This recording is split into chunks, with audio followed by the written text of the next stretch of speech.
NCERT Bangla পাঠ by Sutapa চ্যানেলে বন্ধুদের সকলকে স্বাগত। আজকে আমাদের পাঠ্য বিষয় ক্লাস 10-এর বাংলা সিলেবাসের একটি গল্প, সুবোধ ঘোষ রচিত বহুরূপী।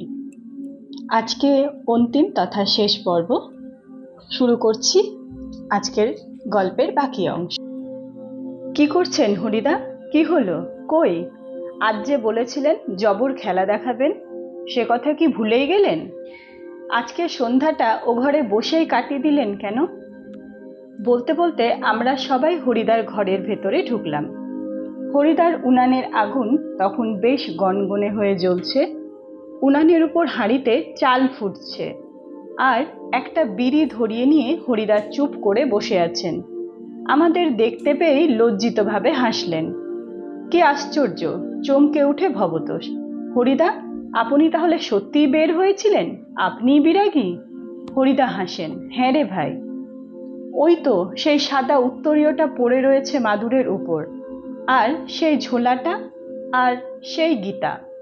অনাদি বলে, এটা কি কাণ্ড করলেন হরিদা? জগদীশবাবু তো অত টাকা সাধলেন, অথচ আপনি একেবারে খাঁটি সন্ন্যাসীর মতো সব তুচ্ছ করে সরে পড়লেন। হরিদা, কি করব বল, ইচ্ছেই হলো না। শতহোক। ভবতোষ, কি? হরিদা, শতহোক। একজন বিরাগী সন্ন্যাসী হয়ে টাকা ফাঁকা কি করে স্পর্শ করি বল? তাতে যে আমার ঢং নষ্ট হয়ে যায়। কি অদ্ভুত কথা বললেন হরিদা। হরিদার এ কথার সঙ্গে তর্ক চলে না, আর বুঝতে অসুবিধে নেই। হরিদার জীবনের ভাতের হাঁড়ি মাঝে মাঝে শুধু জল ফুটিয়েই সারা হবে। অদৃষ্ট কখনো হরিদার এই ভুল ক্ষমা করবে না। অনাদি বলে, কিন্তু আপনি কি জগদীশবাবুর কাছে গিয়ে আর কখনো? চেঁচিয়ে হেসে ওঠেন হরিদা, যাবই তো, না গিয়ে উপায় কি? গিয়ে অন্তত বকশিসটা তো দাবি করতে হবে। বকশিস? চেঁচিয়ে উঠে ভবতোষ, সেটা তো বড় জোর 8 আনা কিংবা 10 আনা। হরিদা বিড়ি মুখে দিয়ে লজ্জিতভাবে হাসেন। কি আর করা যাবে বল, খাঁটি মানুষ তো নই। এই বহুরূপীর জীবন এর বেশি কি আশা করতে পারে? আজ ছিল বহুরূপী গল্পের তৃতীয় তথা শেষ অংশ। বহুরূপী গল্পটি 10ম শ্রেণীর বাংলা পাঠ্যক্রমের অন্তর্ভুক্ত একটি অন্যতম গুরুত্বপূর্ণ ছোট গল্প। এই গল্পের মূল চরিত্র হরিদা। হরিদা গল্পের প্রধান চরিত্রও বটে। তিনি একজন বহুরূপী শিল্পী। তার জীবনযাপন অত্যন্ত সাধারণ ও দরিদ্র, কিন্তু শিল্পের প্রতি তার গভীর টান রয়েছে। অন্যান্য চরিত্রগুলোর মধ্যে আমরা দেখতে পাই গল্পকথক এবং তার বন্ধুদেরকে, আর আরও একটি বিশেষ যে চরিত্র সেটা হচ্ছে জগদীশবাবুর চরিত্র, যিনি অত্যন্ত ধার্মিক একজন ব্যক্তি, আর সাথে তিনি ধনীও বটে। এবারে আসি গল্পের মূল বিষয়বস্তুতে, যেখানে আমরা দেখছি হরিদা দারিদ্র্যের মধ্যেও বহুরূপী সাজার পেশা ছাড়তে চান না। তিনি মনে করেন শিল্পীর কাছে অর্থের চেয়ে শিল্প ও তার সততা অনেক বেশি মূল্যবান।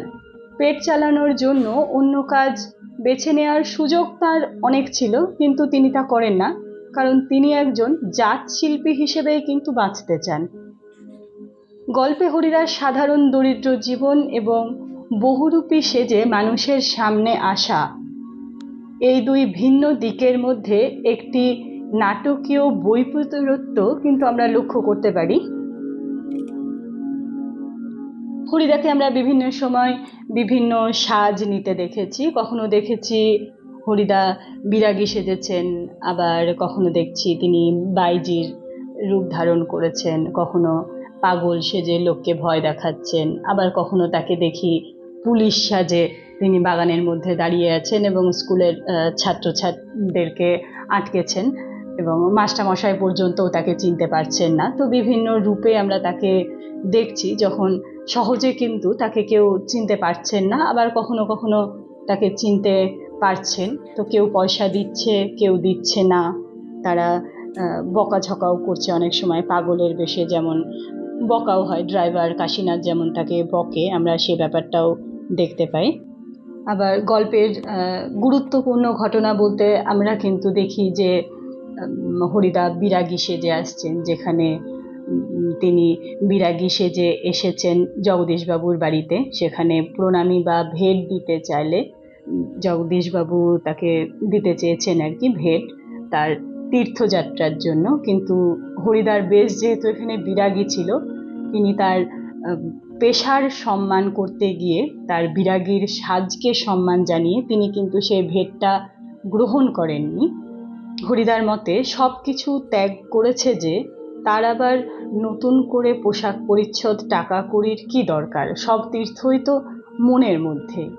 এই উক্তিটিতে তার শিল্পী সত্তা ও তার নির্লোভ মানসিকতার পরিচয় কিন্তু আমরা পাচ্ছি।